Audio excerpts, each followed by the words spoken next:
So, what happens now? And, by the way, is anyone in charge? My only neutral BBC thought is this: probably it won't be quite as good as you hope, nor quite as bad as you fear. Probably.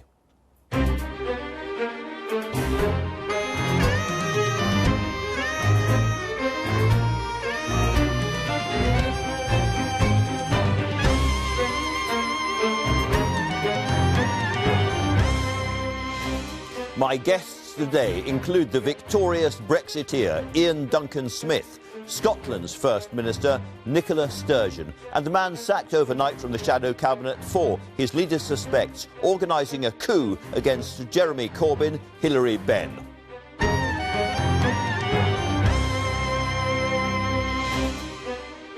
So, a different feel to the weekend, a different feel to this programme too. Later on, we're going to hear from one of the few Remain ministers prepared to emerge from his foxhole this morning, Sajid Javid. We'll also be hopping to Westminster. Andrew Neil. There's still a sense of history in the making here outside Parliament, where in a specially extended Sunday Politics, starting just after 10, I'll be speaking to key politicians about where we go from here, including former Prime Minister Tony Blair. Mr. Tony himself. My paper reviewers today are The Guardian's Polly Toynbee, not happy about the result, Tim Montgomery of The Times, very happy about the result, and our own Laura Koonsberg, who has at last, I hope, got a good night's sleep. All of that coming up, but first the news with Louise Minchin. Hello, good morning. The BBC understands that up to half of Labour's shadow cabinet is to resign this morning over Jeremy Corbyn's performance in the EU referendum campaign. A short time ago, the Shadow Health Secretary, Heidi Alexander, announced that she had quit. The Labour leader has already sacked the party's Foreign Affairs spokesman, Hilary Benn, after newspaper reports said he'd been trying to coordinate opposition to Mr Corbyn. Let's get more from our political correspondent, Chris Mason, who joins us from Westminster. What's the latest and how significant is it all? So in the middle of the night, Louise, came a sacking and then in the last hour a resignation with, as you say, further resignations expected to follow. Why? Well, those around Jeremy Corbyn in his top team have concluded simply that he's a loser. So Heidi Alexander, the now former Shadow Health Secretary, written to Jeremy Corbyn in the last hour, saying explicitly, more than ever, our country needs an effective opposition which can hold the government to account. As much as I respect you as a man of principle, I do not believe you have the capacity to shape the answers our country is demanding, and I believe that if we are to form the next government, a change of leadership is essential. So clearly a move among senior Labour MPs to try and very strongly make the case that Jeremy Corbyn should go. It would appear this morning that Mr Corbyn is defiant. He is saying that he will replace those people who leave his top team, and he would hope to run again if and when there is a challenge to his leadership. And those around Momentum, this is the campaign group that helped get Jeremy Corbyn elected and has sort of morphed into a campaigning group for him since his leadership was secured. They make the argument that this effectively adds up to war on the party membership. Good number of party members think Jeremy Corbyn is brilliant. Chris Mason, thank you. Leading politicians in northern France are calling on President Hollande to scrap immigration checks on the French side of the English Channel following the vote. Under a deal reached more than a decade ago, Britain can carry out checks in Calais to stop migrants trying to get to the UK.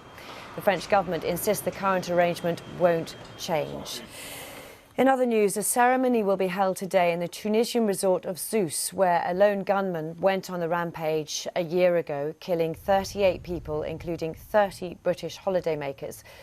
The families of the victims are holding their own acts of remembrance around the UK, and a 1-minute silence will be observed at government buildings tomorrow. The Tunisian tourist industry has been badly hit by the attack. The authorities insist that they've improved security and that it's now safe for visitors to return, but the British Foreign Office is still advising people to stay away. People in Spain are heading to the polls for the second general election in 6 months to try to end the country's political deadlock. December's vote was won by the right-wing Popular Party, but it failed to secure an overall majority, and since then, all attempts to form a coalition government have been unsuccessful. That's all from me for now. Back to you, Andrew.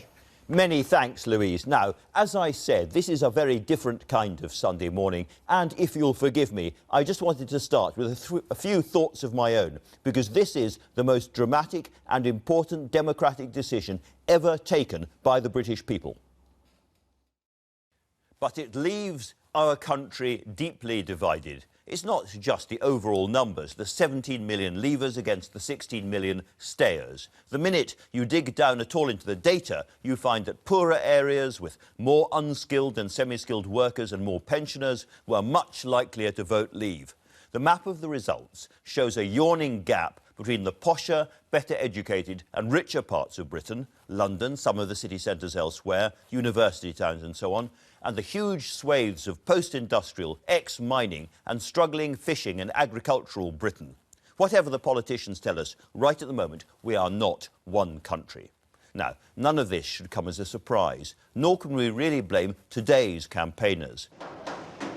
For the past 50 years, we have seen a decline in heavy industrial, making things, exporting Britain, and the rise in service industries, banking and culture, which mopped up some of the lost jobs.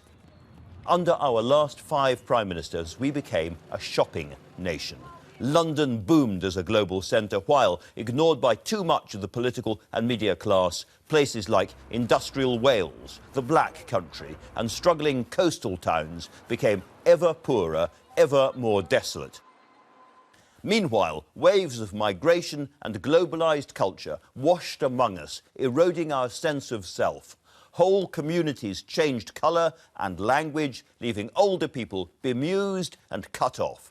As the numbers from Eastern Europe rose, eager, white, hard-working, new neighbours, alarm grew in the poorer parts of the country.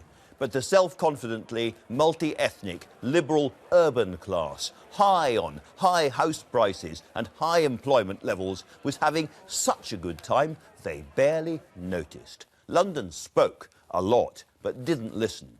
Well, it's heard now.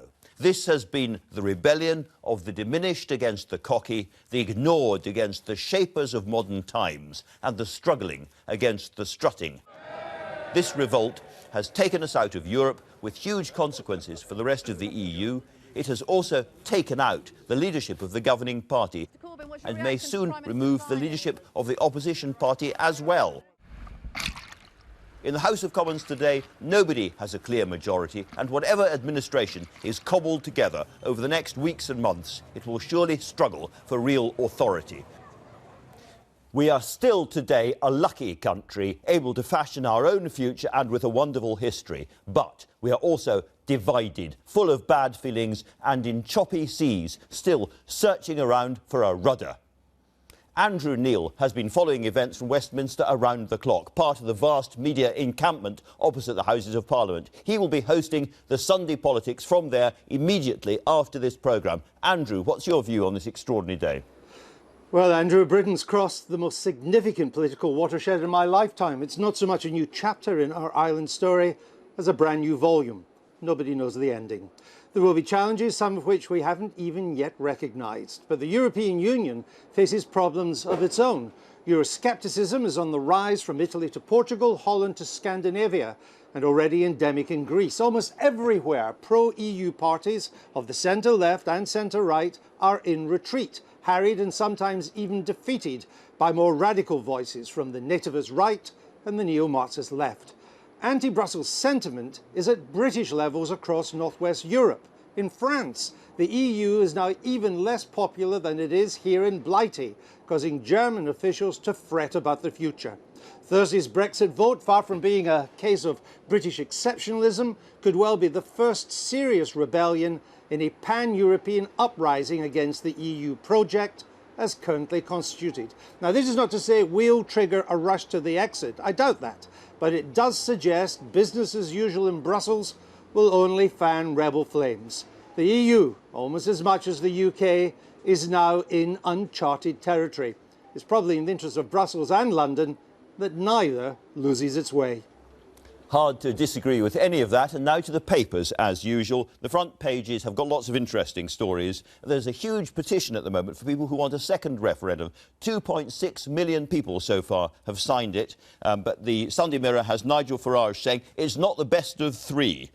You're not going to get that. He might have had a different view had things gone the other way, I suppose. The Express in defiantly cheerful mood. Triple boost as UK begins Brexit, it says. And The Sun has the dirty side of this story, Project Smear, people trying to smear Boris. There's a lot of talk of a Stop Boris campaign, and we'll discuss that more in the paper review. There he is again playing cricket, whacking a ball very vigorously, or perhaps missing a ball very vigorously. You can't tell from the photograph. Tories battle to stop Boris, their headline there. The Observer, Boris again. He needs to lose a little bit of weight, Boris. UK faces Brexit crisis as Europe's leaders demand. Get out now. Sorry. That's an unbiased statement of the truth. And finally, Sunday Telegraph, Tories at war. A very tough, clear headline. And I think we're going to start with that one. But before I do, I better show you also the Sunday Times. The Tories, top Tories, rush to stop Boris bandwagon. And then they've got shadow cabinet in Corbyn coup plot. Another story we'll be talking about today. Tim, start us on the papers. You've got the Sunday Telegraph. Yes, it's that story, the Tories at war, and really the enormity of today. This could have been Labour at war. It could have been Britain at war. You know, back to your Europe at war. Yeah. You know, the volume and significance of the stories that we are seeing, and the Prime Minister has just resigned. And if you look through the papers, there's almost very little on that, his time as Prime Minister. The news has completely overtaken events, yeah. One thing, Tim, it seems to me at the moment that almost nobody has a clear majority in the House of Commons now. As it were, the defeated Remain Tories don't, but the Brexit Tories don't either. And there is this weird sense of drift.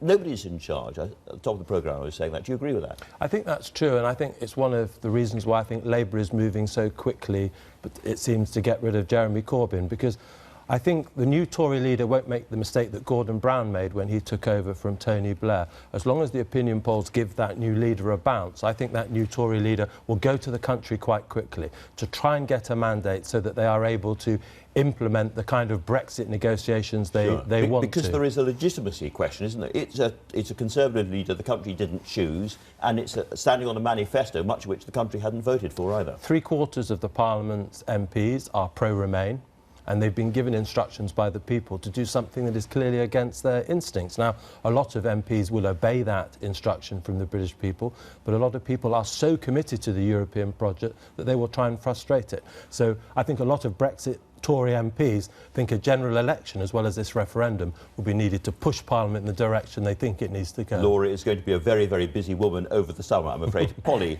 I was mentioning the division in the country, and those maps really show it. You've picked the Observer here. The maps really do show it. I mean, I just want to say a word about the Sunday papers. They have plunged immediately into the inside the Beltway, Westminster, who's up, who's down, runners and riders for Labour, for Tories. I think they haven't paused enough to consider the absolutely cataclysmic enormity, which you grasped plainly at the beginning of this programme, of quite how huge this is, what a seismic change in a direction we don't know where it's going.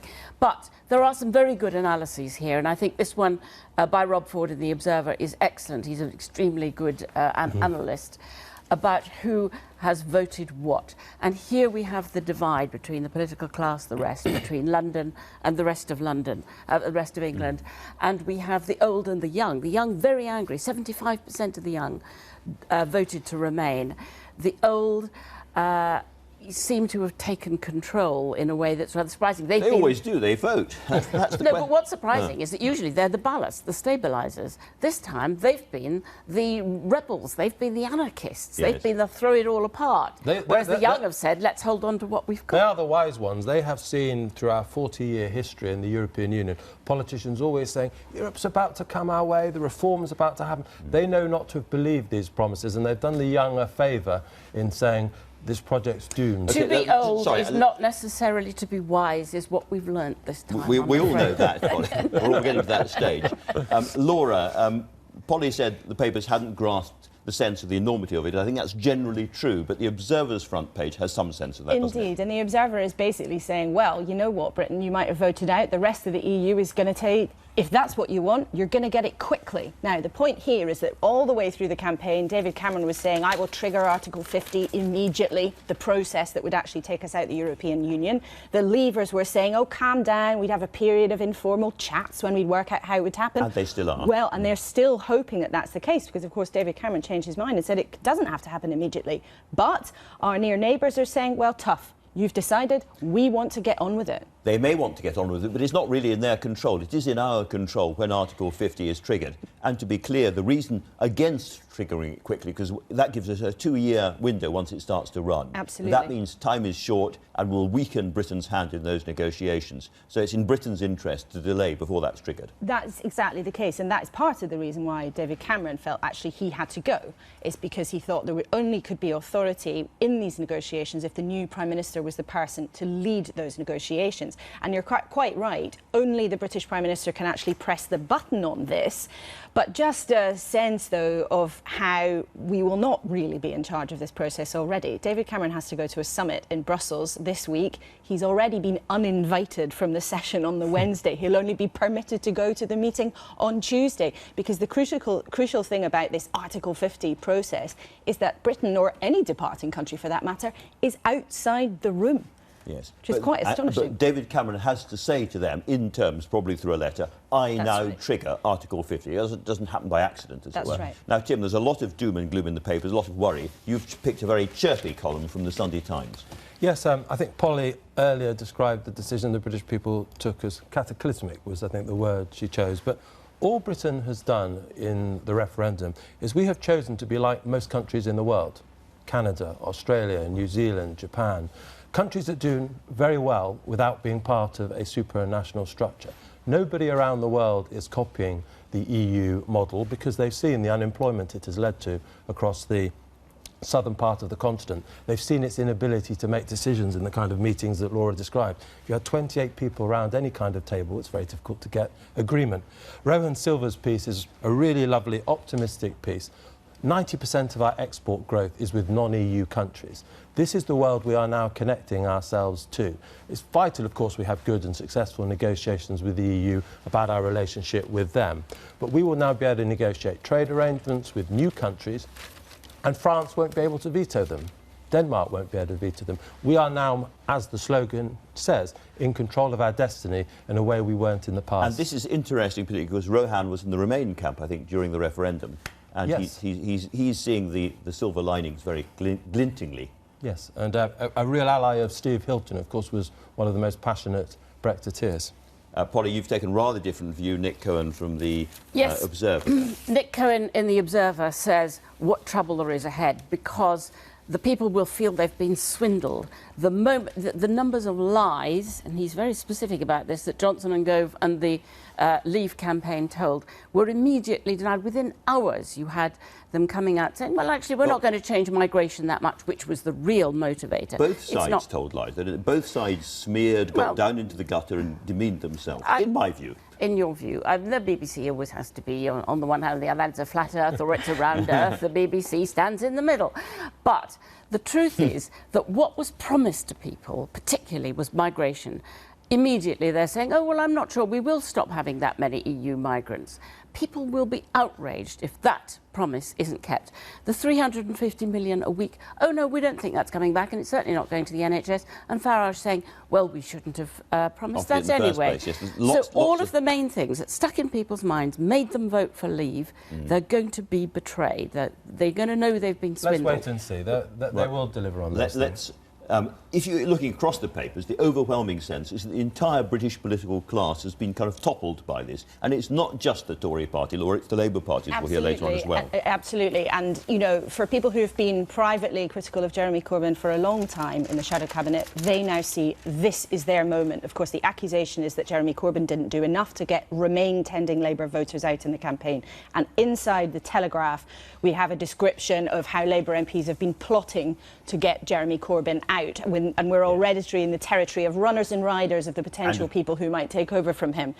One person who's not there is Hilary Benn, who was sacked overnight. He's coming on the programme later on to explain why. Is it your sense that a coup is now underway? Yes.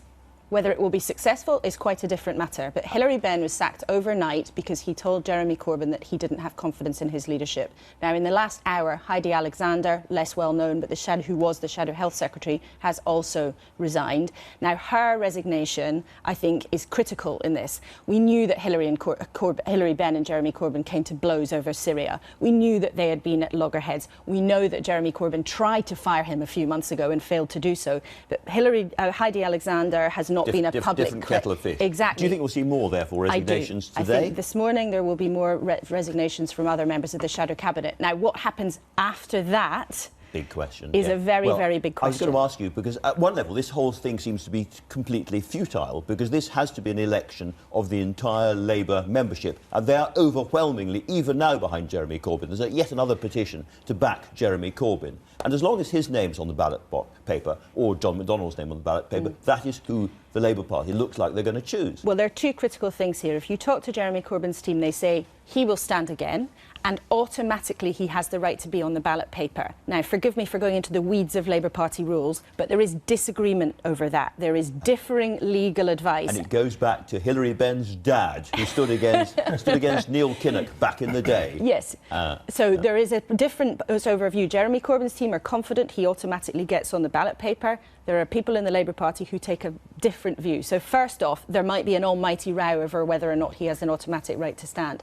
Second of all, you're right, the assumption at the moment is that the new members of the Labour Party, who Jeremy Corbyn so enthused last summer, who pulled off an amazing feat by getting nearly 200,000 people to join the party. That's astonishing in these times. And it wasn't long ago. It wasn't long ago.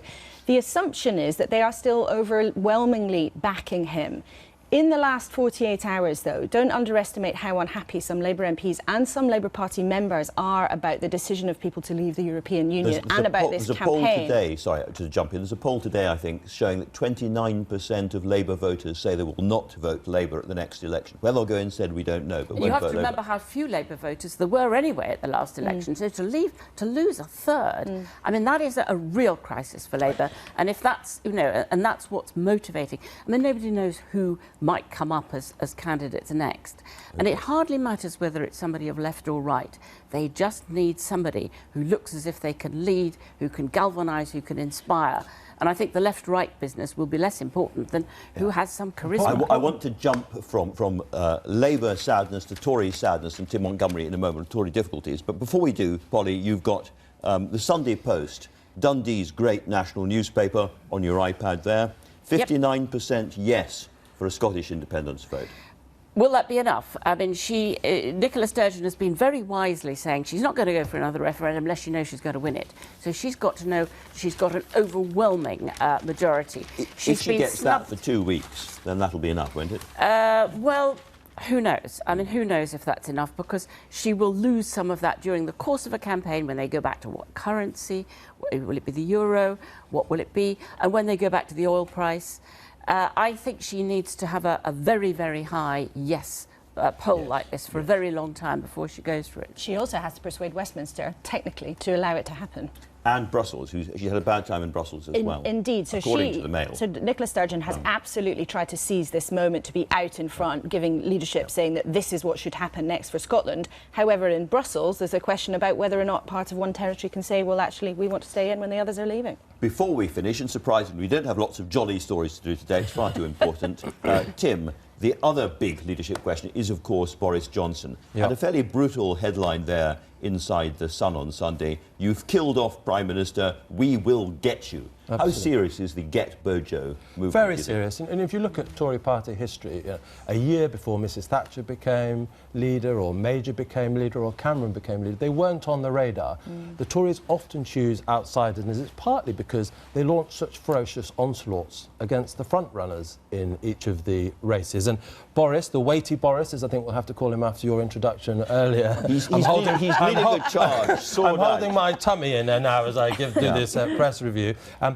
Boris is going to be subject to an awful lot of attacks over the next 2 or 3 weeks.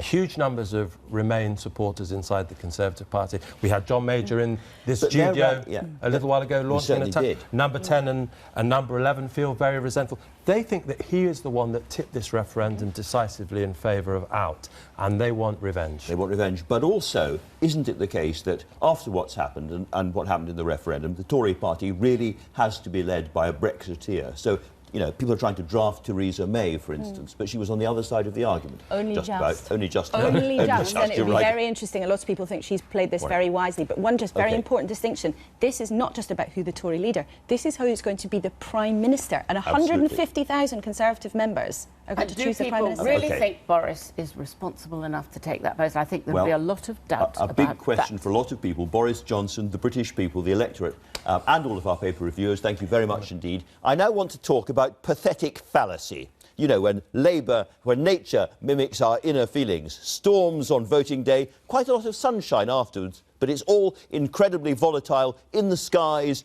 as in the markets. Over to Stav Danos in the weather studio. Stav. Thank you, Andrew. Yes, the skies were volatile yesterday. We saw some incredible thunderstorms with some very heavy hailstones in places. Today we've got an east-west split going on. Best of the sunshine, the dry weather across the east once we lose those morning showers. But we've got a weather front pushing in across western areas, already across Northern Ireland, then into Scotland, then Wales and southwest England. The skies will cloud up through central areas. Like I mentioned, the best of the sunshine reserved for the east. With the best of the temperatures, 21 degrees, a bit down on yesterday's, cooler across the west with the rain and also the increasing breeze. This evening, that rain continues to trundle eastwards, and overnight it clears away from eastern coastal areas, but leaves a hangback of clouds, some spots of drizzle and a breeze too. But with the breeze and the cloud, it should be a fairly mild night. Temperatures range from 11 to 15 degrees. So into the new working week then, Monday, bit of a grey start, outbreaks of rain at times, but that clears away. And I think Monday's actually potentially looking like being the best day of this week with plenty of sunshine around. Breeze quite keen though, and that'll bring some showers across Scotland and Northern Ireland. But it looks pretty good across the southeast, temperatures in the low 20s Celsius. So actually a good day to get the tennis at Wimbledon underway. Lots of games going on with very few interruptions. But it looks like as we head on in towards the rest of the week, we've got rain in the forecast, Andrew. I thought we would do. Anyway, the SNP leader, Nicola Sturgeon, could not have been clearer. She fought last month's election in Scotland on a manifesto which said explicitly that a vote for Brexit would lead her to seek a second referendum on independence. She is determined Scotland should stay in the EU. But overnight there are reports that Brussels isn't going to make life easy for her. The First Minister joins me now from Glasgow. Good morning to you, First Minister. Good morning, Andrew. Can I ask, first of all, is it your priority to have a negotiation as Scotland with Brussels to allow Scotland to more or less seamlessly stay inside the EU?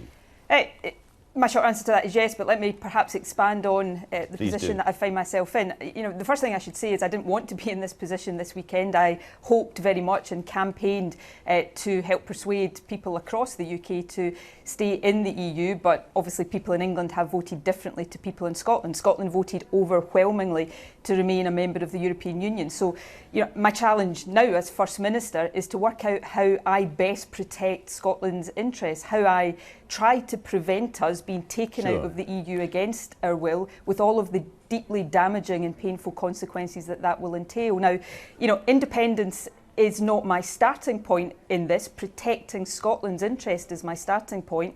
But if it is the case that looking again at the question of independence becomes the only way in which we can protect Scotland's interests, then that is a debate and a conversation and a decision that the people of Scotland have a right to take over the next period. But in all of this, it's about protecting Scotland's interests. And the last point I would make is this. If we do find ourselves in the position of looking again at the independence question, this is not going to be a rerun of the 2014 referendum. The context and the circumstances have changed dramatically. The UK that Scotland voted to remain within in 2014 doesn't exist anymore. And this is a case of how do we best protect the stability and the interests of Scotland. So you would like to be Prime Minister of an independent country, but you're First Minister of a country that is not independent. So how can you lead a delegation, as it were, to Brussels and argue for Scotland's interests while Scotland is still inside the UK? The reality is, can you do Andrew, that? Well, I'm certainly going to seek to do that. The reality is we're in unprecedented territory here. You know, I've heard people over the last couple of days talk about the rules that will apply to the Article 50 process.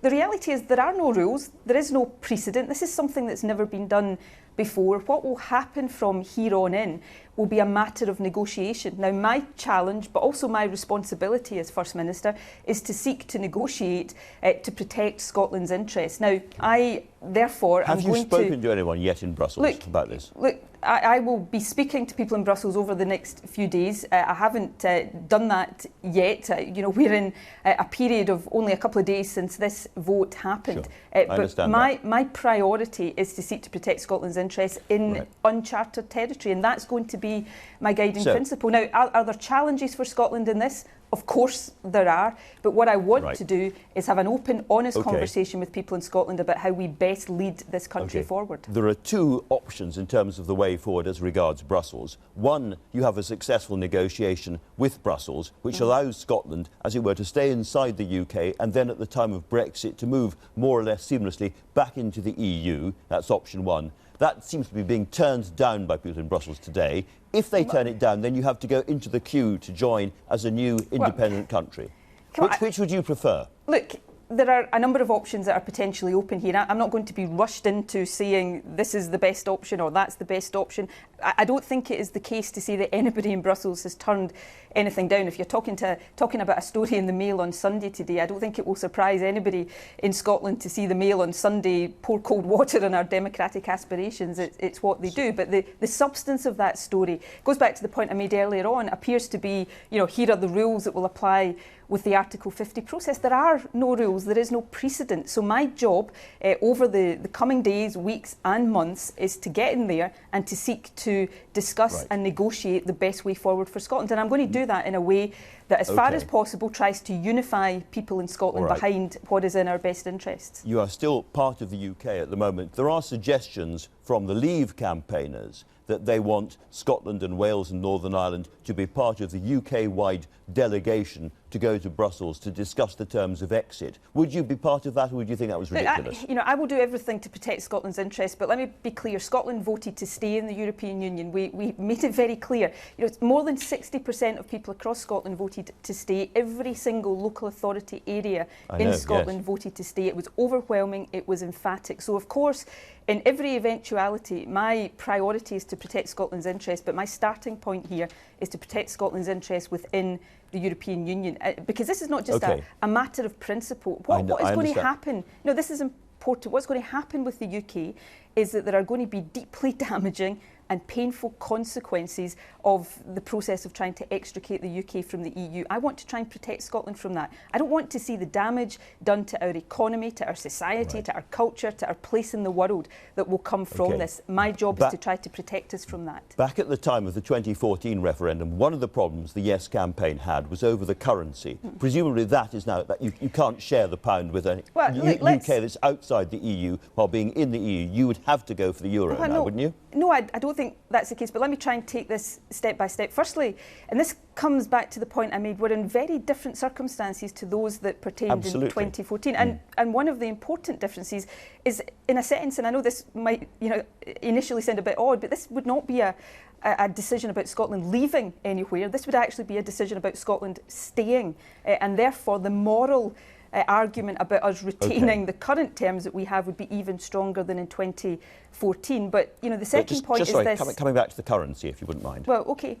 But on the currency or any other issue, I am not saying here just now that there are not questions and challenges that Scotland would have to face up to. I'm not going to be rushed in today to giving definitive answers in that, because as a country we've got to work through what these issues are. But the point that I think is very important is that as we do this, that 2014, I was convinced in 2014 that independence was best for Scotland. But understandably, some people in Scotland saw it as a choice between a step into the unknown with independence and the security and the stability, the known quantity of the UK. Sorry to jump That's not the case just now. But that is why Scotland's continued membership of the EU is so important, isn't it? That's why Scotland's continued membership of the EU is so critical. My point is that if you can't get back in again, as it were, until the UK has left, which seems the likelier thing at the moment. Hold on a second, Andrew. There is no sense. Well, no, I don't, because we're in uncharted territory right now. For anybody to say right now, you know, it's the likely option that Scotland would have to sort of wait to get back in. The whole point here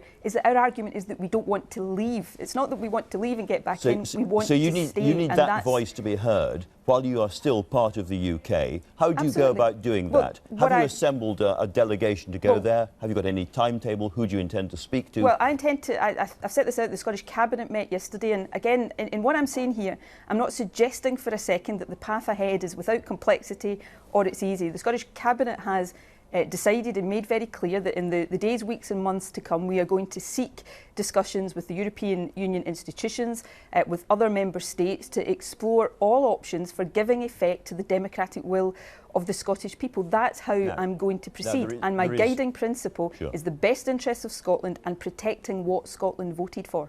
There is one other thing, clearly, you all have to think about, which is that if Scotland is a member of the EU and England isn't, there then has to be a border, doesn't there? A proper border with controls and checks and all of that. Well, you know, whatever happens with Scotland, this issue of a border is going to have to be resolved in the context of Ireland, of course. And some of these issues that would arise for Scotland, not all of them I accept, but some of these issues that would arise for Scotland in these circumstances arise anyway in the Irish context and are going to have to be resolved. So, you know, these are issues that are live. I certainly don't want to see in any circumstances a border between Scotland and England. Whatever happens here, England is our nearest neighbour and will always, I hope, be our best friend. But these are circumstances in which Scotland hasn't chosen to be. Well, no, I'm not prepared at this stage. You may have to go into a referendum. Sorry, you may have to go into a referendum saying the currency is the euro and there will be a border with England, and that's going to be tough for you. I think you're jumping several steps ahead of where I'm not prepared. We are in uncharted territory. I'm a young gazelle. That's what I do. We're in uncharted territory, Andrew. Not because of choices Scotland has made, because of choices that have been made elsewhere, and I'm not prepared at this stage to just accept that certain things are inevitable. I have a job to do to protect Scotland and to negotiate the best way forward for Scotland. Now, I look on at what's happening in Westminster just now with a sense of utter despair on behalf of people across England and other parts of the UK as that vacuum of leadership, both in the Tories and Labour, develops. But what I'm absolutely clear about, there's no vacuum of leadership in Scotland. As First Minister, I'm going to do everything I possibly can to prevent Scotland being taken out of the European Union, because the consequences of allowing us to be so will be devastating. We're now out of time. I want you to answer this question, if you wouldn't mind, very, very quickly. We're going to get a new Conservative Prime Minister. What happens if that Prime Minister says to you, Nicola Sturgeon, you had a referendum in 2014, I will not allow you to have another one now?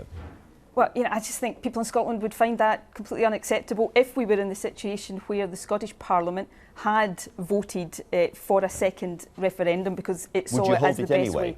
Look, again, you know, I don't think it is acceptable in the context we find ourselves in of anybody trying to dictate to Scotland the terms of how we seek to take the country forward. It's simply not acceptable, and I would caution any future Prime Minister against putting themselves in that position. Nicola Sturgeon, thank you very much for talking to us this morning. Now then, the referendum divided the country and the Cabinet. The Business Secretary, Sajid Javid, said his heart was for Brexit, but he ended up backing Remain because he said uncertainty is the enemy of jobs and growth. So how does he feel about the outcome now, Sajid Javid? Good morning to you. Good morning. You work very closely with George Osborne. When are we going to get the punishment budget? Well, the country has spoken. It's a very clear decision. The people have issued their instructions to me, to the rest of the government, to Parliament, and my job now is to focus on delivering those instructions and making sure they work. And I think they can work for the country. We can make them work. I know, but you and your allies promised this country, said to this country, that if we vote for Brexit, there was going to be a brutal punishment budget, taxes were going to go up, spending was going to be slashed. When is that going to happen? There was a very robust debate during the whole campaign. Lots of things were said, but what matters now is what is actually going to happen. So it's biffle. And what matters is what's going to happen, and what I want to do... You said what was going to happen. Your lot said what was going to happen is we're going to impose a punishment budget on the British people, and now you're pulling back from it already. My job as Business Secretary, something that I've been absolutely focused on since 7 a.m. on Friday morning when the result became clear, is to make this decision of the British people work. It's their decision. They had every right to make it. I'm going to work with businesses, with organisations across the country, listen to people, and I'm going to make this work. OK, so the punishment budget has gone missing in conflict. Let me read you what you said during the campaign. You said within 2 years there'll be a recession, a 3.6% contraction in GDP, higher inflation, house prices 10% lower, and a loss of over 500,000 jobs. It will make our country poorer. Do you still believe that? Well, look, through the campaign, there were many organisations, many very reputable, that made all sorts of forecasts. Do you still believe that, though? What matters now is the reality, how we actually face this momentous decision for our country. What I actually am focused on now is speaking to businesses. I've called many of them ever since 7 a.m. on Friday. Together they employ millions of people. I've spoken to businesses large and small and their representatives. I'm convening a special round table next week, and I'm listening to those businesses, their anxiety, their concerns, and I'm going to make this work. That is all very impressive, but do you believe the words that you uttered a few weeks ago or not? What I believe is the reality that's in front of me, which is the decision that's been made. Look, I'm asking you whether you think we're heading for a recession and the loss of 500,000 jobs. It's not an insignificant question. I think if we all work together, we can avoid many of those things that were forecast. We can work together. We've got a chance to do that. And I've been reassuring business, and there's lots of reasons. So you were part of Project Fear. You were warning people with things that are not going to happen. You were, as it were, being dishonest at that time. You were saying this is going to happen. There's going to be 500,000 jobs lost. Now you say, actually, no, it's going to be fine. I don't think. Look, I don't think anyone during the campaign. I think there's things wrong to accuse anyone of dishonesty. It was a robust campaign. There are a lot of emotions on all sides. The campaign is now over. People have made up their mind. That's their right, and the instructions have been issued. And we've all got to now pull together, no matter what side you were on the debate. Now, I lost the argument, you did. But we all come together to make this work for the country. Are you saying, when you were on the Today programme, and you said that house prices were going to fall, we were going to lose 500,000 jobs in this country, GDP was going to go down by 3.6%, and we were going to head for a recession if we left the EU? Were you just being emotional? Did you mean it? No, what I meant were all the issues that were coming up through the campaign, but that is over. It's now. not over. That issue, those are the promises. That issue is over. What businesses want to see now? These businesses, they provide all the jobs in our country, and I want them to provide even more jobs. I want to see the record rate of job creation in this country continue. So now it's a time for reassurance for business. And my message to them, ever since Friday morning, is that there's no need to be panicking at all. We have to have a calm approach, which is what we've seen since then. And there are many reasons. And forget the things we said during the referendum campaign. They're no longer operative. And to reassure those businesses, our economic fundamentals remain strong. They're strong enough to weather any short-term market volatility. There's stability, because nothing's going to change for at least 2 years, so businesses can plan around that. And also, let's look at what opportunities this now throws up, because there will be things that businesses will come forward. Yes, they'll have challenges, but they'll also come forward with opportunities. What I'm doing now is focusing on implementing this decision. There's no point in anyone taking sides anymore. The decision is made, and everyone in government, like me, is focused on making this work. Eventually there'll be a new Prime Minister in October, and the Prime Minister then, with his or her team, can make key decisions. But right now we've got a job to do, and I'm getting on with it. Your party now needs to choose a new leader. Do you think it has to be somebody from the Brexit side of the argument? I think our party has lots of talents, the people on both sides of the argument. That it could be Theresa May. It could be somebody on your side of the argument. I'm not going to guess who it is, but I think that's a decision ultimately that the MPs will first make, the Conservative MPs, then the party at large will make. But I think the good thing for the Conservatives is that there is lots of talent in the party. There'll be, I'm sure, lots of people to choose from. The Prime Minister said he couldn't do it because he didn't believe in the way the country was now going to go. And he talked about putting a bomb under the British economy. But you and your colleagues will put that bomb under the economy and press the trigger.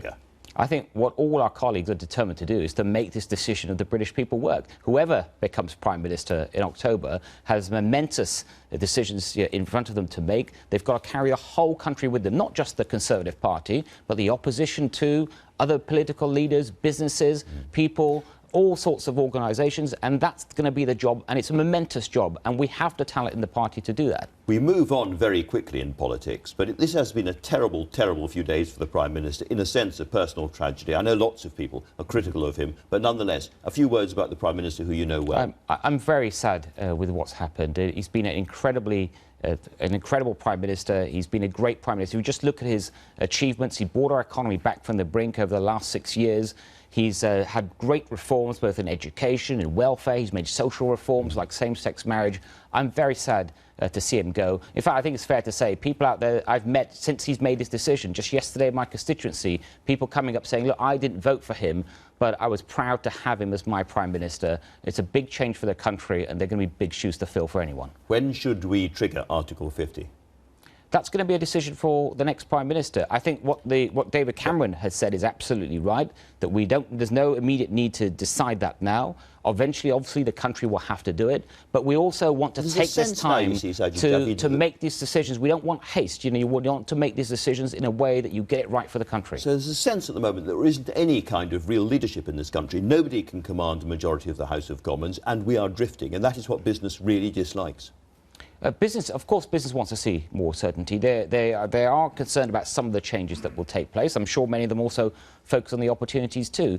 But the leadership is there. There's no sort of vacuum here. I'm busy getting on with my job. The Chancellor's getting on with his job. My other colleagues are getting on with theirs. And the government will stay in place. The cabinet will stay in place until October. No doubt when a new leader comes in, he or she will put in a new government. But it's business as usual. Of course, there's lots of decisions to make. Speaking of the Chancellor, do you know what's happened to him?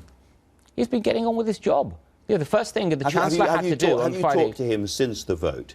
And do you know whether he intends to stay on as Chancellor? Of course I've been in touch with the Chancellor. And he's staying on? We run two big economic ministries. The Chancellor's been getting on with his job ever since the result became clear. He's been working on that. So it would like me to make it work. Is he going to stay on as Chancellor? That's not a decision for me. My decisions are running my department. You must have asked him. You can't have had a conversation without saying, and by the way, are you going to carry on? That's not a decision for me. And I want the entire cabinet to stay on, because we do need a period of stability. This is a big decision for the country. There's momentous decisions to make. I think people do want to see that stability. So when will we see him next, do you think? Well, why don't you invite him on the programme and see what happens? We have. He wouldn't come. Anyway, congratulations on clambering out of your foxhole this morning, Sajid Javid. Thank you very much indeed for coming to speak to us. Hilary Benn has long been a quiet critic of Jeremy Corbyn's leadership, but this morning it does look as if a full-scale coup against the Labour leader is underway. Mr Benn was sacked overnight for disloyalty, and he joins me now. Good morning, Mr Benn. It's been a short night for you. I apologise. Good morning, Andrew. Just talk us through, first of all, actually what happened in the small hours of the night. Well, can I say, first of all, that this has been a very difficult decision for me, because I agreed to serve in Jeremy Corbyn's shadow cabinet. I didn't vote for him, but I thought we had a responsibility to support him as the elected leader of the Labour Party, as I've supported every Labour leader since I was elected as a Member of Parliament. But it has become increasingly clear that there is growing concern in the shadow cabinet and the Parliamentary Labour Party about his leadership. And I said to him that I no longer had confidence in... Did you call him first? I had no longer had confidence in his leadership, and he then dismissed me from the shadow cabinet, which is understandable, and I thanked him for having given me the opportunity to serve as shadow foreign secretary. But the position is this, at this absolutely critical time for our country, following the EU referendum result, the Labour Party needs strong and effective leadership to hold the government to account as we take decisions of huge importance for the future of our country. We don't currently have that, and there is also no confidence that we will be able to win a general election as long as Jeremy remains leader, and I felt it was important to say that. Is there a general concerted move now against him? We've seen Heidi Alexander announcing her resignation this morning, and there are rumours of others to follow. You have been talking to a lot of these people. Are we going to see more resignations, do you think? Well, of course, members of the shadow cabinet, as you would expect, certainly in the wake of the referendum result, have been talking to each other. It is for each individual to make their own decision. I have made mine, and I made my views clear to Jeremy. He's a good and decent man. So was it hard for you? He's a good and decent man, but he is not a leader, and that is the problem.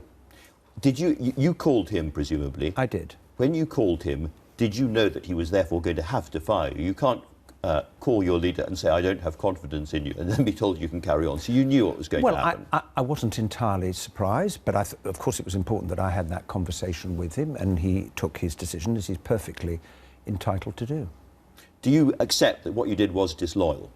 Well, I said what I believed to be true, and I think in life and in politics it's extremely important. And look, I've been a member of the Labour Party for 45 years.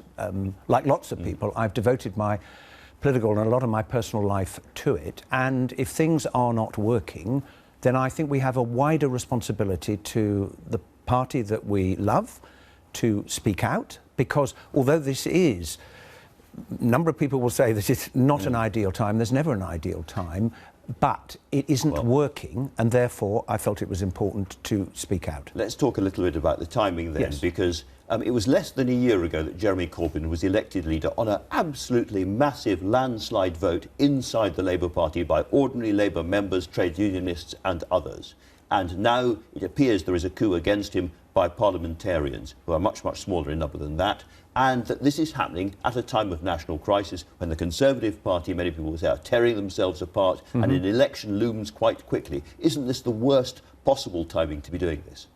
Well, look, I wanted Jeremy to be able to succeed. That's why I agreed to serve in the shadow cabinet. Now, not everybody who had previously been in positions of responsibility agreed to do so, but it has become clear that he is not succeeding, and there is never an ideal time, and I recognise that. And I also understand there will be those in the party who are very, very unhappy about this, but we owe a wider duty to the party, and I think the country needs a strong and effective Labour opposition, Andrew. Can you walk us through the next few days, whether or not we get more resignations today? There is then a meeting of the Parliamentary Party on Monday, and I think the possibility of a secret ballot on Tuesday on a motion of no confidence, which Anne Coffey and Margaret Hodge laid down.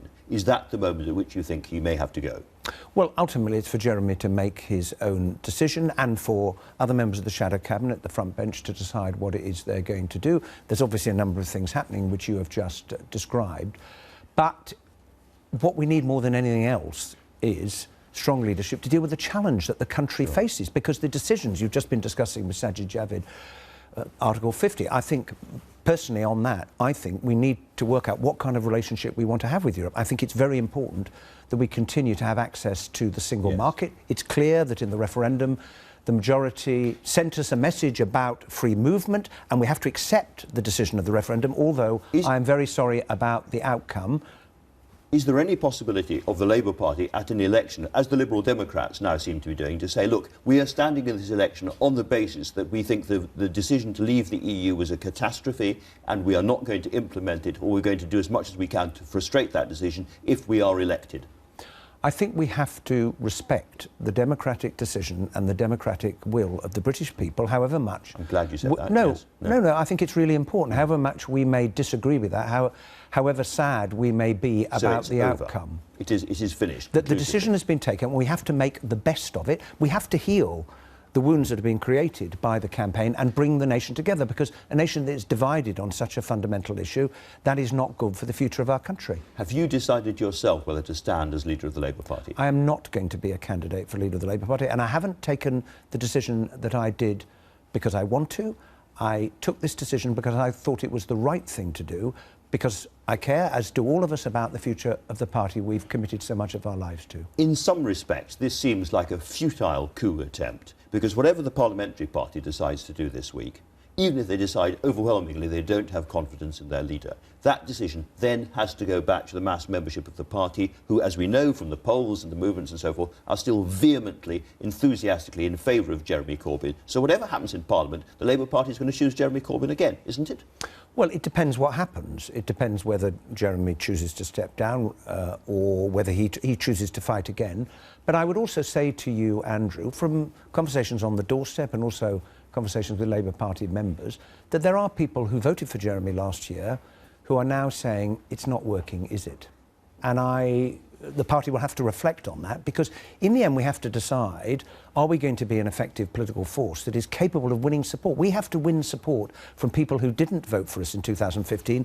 There's the poll in the paper today which suggests that just under a third of the people who voted for us in 2015 are saying at the moment they wouldn't do so now if there were a general election. And that would be catastrophic for the party as well as for the country, because we need a strong and effective Labour Party. And just guessing and looking what happened in this referendum campaign, a lot of those people are going to go to UKIP. Well, that remains to be seen, and we have to show as a party that we have listened to the message that the majority, the 52%, have sent us. I think there are a number of reasons for that. to do with the EU and sovereignty. Immigration clearly was a big issue on the doorstep, but also communities that have seen profound change, insecurity, the old jobs disappeared, people worrying about the future, housing for their children. Now, these are the great challenges that we face as a nation, and the Labour Party has got to be listening and then show that we have understood and that we will come forward with policies that will help to deal with all of those things. All that being the case, do you think Jeremy Corbyn should now resign as Labour leader? Well, I no longer have confidence in him, and I think the right thing for him to do would be to take that decision, but that is a matter for him, just as the decision I've taken has been a matter for me. Do you have a candidate in mind who might replace him? No, I don't. This is not about that. This is about... In a sense, it is about who becomes your leader. I mean, that's kind well, no, of course, but that will, if there is a leadership election, that will be a decision for Labour Party members, and each of us will have a vote. It's not about this. It's about telling the truth that is increasingly widely felt, that the leadership that we currently have is not working. And in those circumstances, we would not be doing our job if we didn't say that openly and honestly, and that is what I've done. If he is trounced in this vote of no confidence next week, if it happens next week, we're still not absolutely sure, at that point, do you think it's over for him? Well, I think it's very difficult for the leader of any political party to survive a vote of no confidence of the members of Parliament that he is leading. But we'll have to see what happens. We're in a very, very unstable position where you could have the leader not supported by many of his own MPs, but supported by the party in the country. Wouldn't you need some kind of new structure in the Labour Party to deal with that? Well, I don't think that's an issue to talk about today. The fact is we have to deal with the situation that we find ourselves in. We had the referendum campaign. Now, I don't blame Jeremy for the outcome of the referendum, but I think people saw that he didn't bring a great deal of enthusiasm to the task of arguing the case for Britain remaining in the European Union. Some people on the other side of this argument, on the Corbyn side of the argument, say that you are leading a coup against him. Is that a fair way of putting it?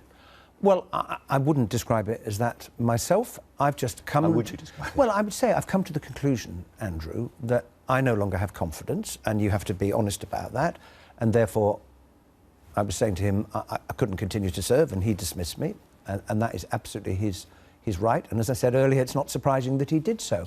And it is for others to take their own decision. But if this is the conclusion that you reach about a party that we care so much about, then I think the right thing to do is to be straightforward and open about it, and consequences will unfold. Hilary Benn, thank you very much for coming in to talk to us this morning. Now, of the senior cabinet minister who turned on David Cameron to support Brexit, Ian Duncan-Smith was out of the traps first and remains a hugely influential figure among Tory backbenchers on the Leave side. He was followed by the Justice Secretary, Michael Gove, and then Boris Johnson. We've not heard a great deal from them since the Brexit vote. So what is the plan now? Ian Duncan-Smith, welcome to you. Andrew, good morning. First of all, can I ask about the status of some of the promises that were made by your side of the argument? We've already... Yep.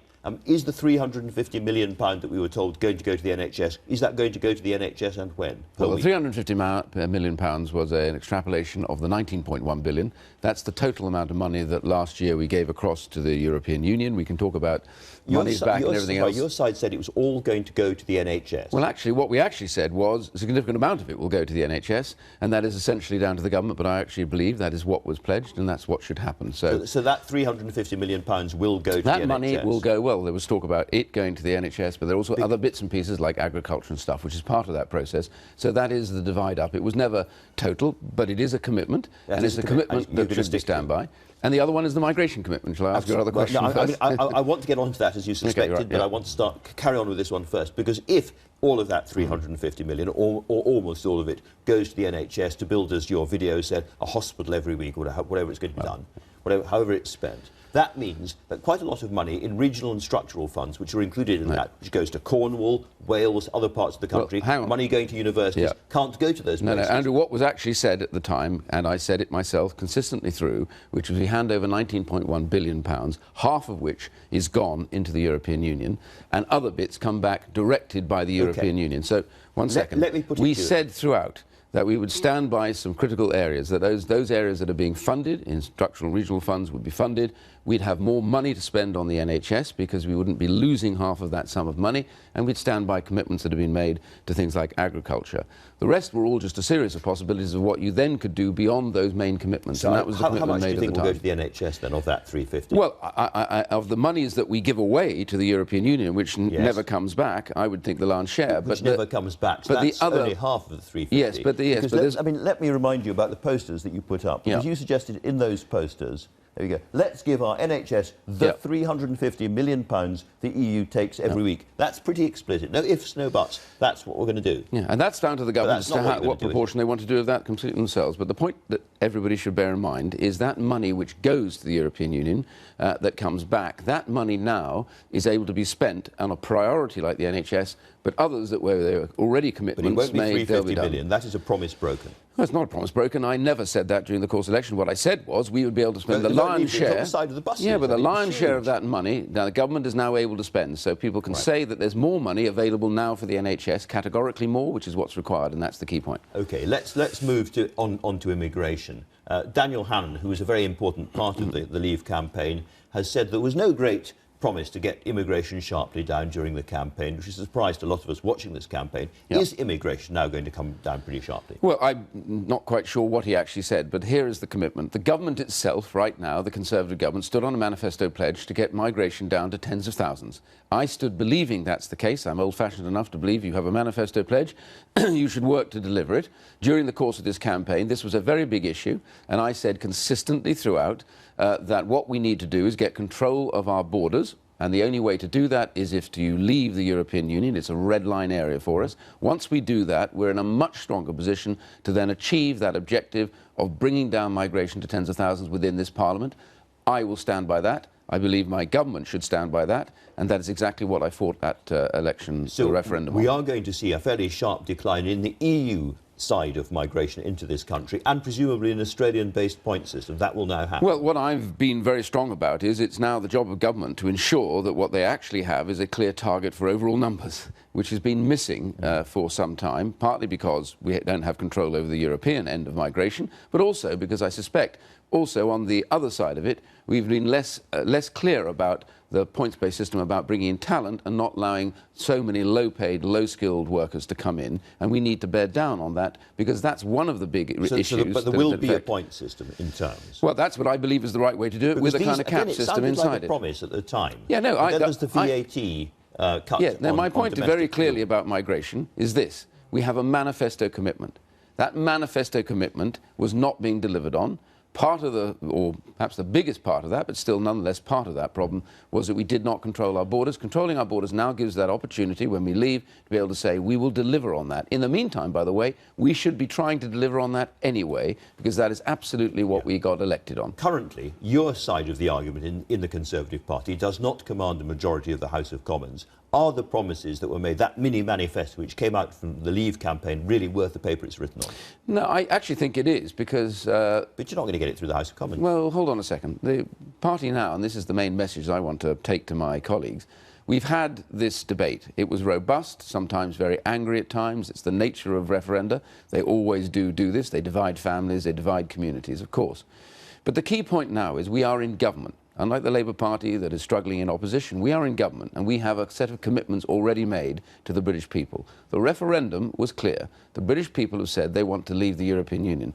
Instead of raking over the coals of this now for days and days and days, I simply say to colleagues on either side of this argument, our job now is to come together and actually deliver on that commitment, which is to leave the European Union. Commensurate with that, there's a whole series of other obligations that come as a result, red lines over things like border control, etc. Those are part of the process. And you say that there's a complication because we don't hold a majority. The party, the Conservative Party, is in a majority in the House of Commons.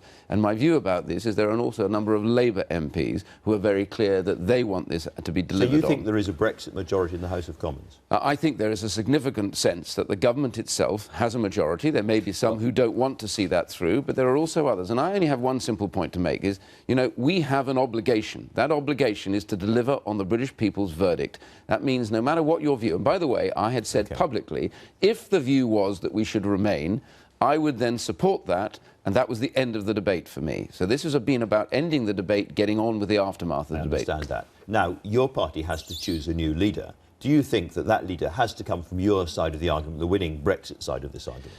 I think it's pretty clear in my mind that whoever takes up the job, and by the way, I want to say that I'm incredibly sad the Prime Minister has taken this decision to go. I was one of those that publicly said endlessly, I wished he would remain to help stabilise the situation and get us moving before he left. Okay, right. I think he's done a pretty good job throughout all the way in some tough circumstances, particularly during the coalition.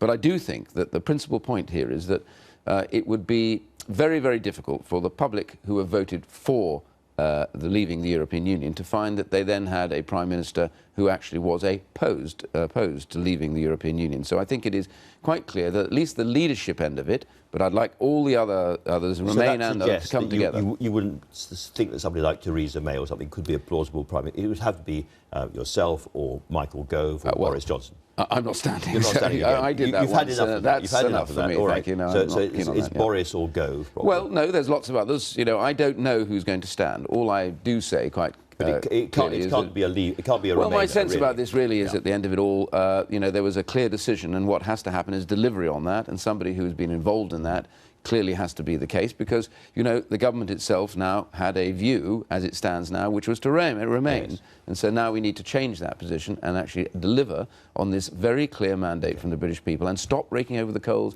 come back together. Without raking over the coals, during the campaign, we were told again and again by people from your side of the argument that this would be a mature, benign, friendly negotiation with European leaders who didn't want to cut off their noses to spite their faces. They seem in a very, very different mood today. Well, I'm fascinated. We were told that there would be terrible consequences for the UK alone. And what we saw, even in the early days, was, of course, turbulence. But the market fell, the market came back pretty much to where it was in February. But what I noticed in Europe, and listening to what European leaders have been saying, and this was raised by Tim Montgomery in the course of your newspaper review, is that there is a seismic issue taking place across the European Union, which is Germany has slapped down the president of the European Union, of the Council, by saying, of course, we have to sort this out with the UK. We want to get on with it, which I agree with them over. But we need to have a deal. Trigger Article 50 quickly. Well, whether it's Article 50 or whether it's a combination of Article 50 and domestic legislation is the well, message. My view is we need to get going on the shape of how this negotiation takes place. Of course, it's up to the new leader to decide what emphasis they place. But I think in the meantime, I want colleagues to come together. I'm bringing colleagues together in the course of the next few days. I want to look to businessmen. I want to look to, you know, QCs, etc., who are clear on legal ramifications, and start to build the position going forward. That's the critical bit that I want to be helping. We're running out on. of time. Very quickly, a last question. Nigel Farage thinks that he should be part, after leading that great movement of the UKIP voters and so forth, of the negotiation team. Do you accept that he has a right, after all those votes, to be there too? Well, I accept that UKIP were part of that process, and I happen to know that there is a UKIP MP who is part of that process in parliamentary sense. I'm very happy to discuss, and everyone is, of course, with UKIP about what their expectations were. But the government itself, right now, actually dictates how this will happen.